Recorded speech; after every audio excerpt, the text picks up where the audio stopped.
Hello সবাইকে, কেমন আছো তোমরা সবাই? আশা করি খুব ভালো আছো। আজকে একটা সেলফ মেকআপ ভিডিও নিয়ে চলে এসেছি এবং কী প্রোডাক্ট ইউজ করছি তোমাদের সাথে শেয়ার করব।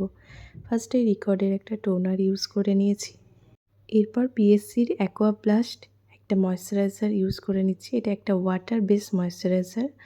সামারের জন্য ভালো, উইন্টারের জন্য ভালো, স্কিনটাকে ভীষণভাবে হাইড্রেট করে রাখে। তারপরেই দেখো একটা রিকর্ডের ব্লার প্রাইমার ইউজ করে নিচ্ছি। এটা নেক্সট স্টেপে ইউজ করে নিচ্ছি সুইস বিউটির আরেকটা হাইলাইটিং প্রাইমার। এটা স্কিনটা গ্লো করে। দেন ম্যাকের ফাউন্ডেশন দিয়ে পুরো মুখটাকে দেখো আমি সেট করে নিয়েছি। দেন ইউজ করছি একটা সুইস বিউটির কনসিলার। এই কনসিলারটা কম বাজেটের মধ্যে ভীষণ ভালো। ভালো করে কিন্তু সেটা ব্লেন্ড করে নিচ্ছি একটা ব্লেন্ডার দিয়ে। দেন ম্যাকের কম্প্যাক্টের সাহায্যে পুরো মেকআপটা সেট করে নিয়েছি। দেন চলে গেছি ব্রঞ্জার পার্টে।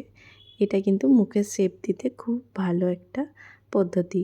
তো এটা ইউজ করতে পারো। শুধু ফাউন্ডেশন লাগালেই কিন্তু মুখের শেপটা আসে না, তাই এই স্টেপটা অবশ্যই করতে হবে। দেন ব্লাশার, এই স্টেপটা অনেকেই ভালোবাসো, তো এটা তো করতেই হবে। দেন ম্যাকের একটা হাইলাইটার ইউজ করে সেটিং স্প্রে দিয়ে পুরো বেস মেকআপ সেট করে নিয়েছি।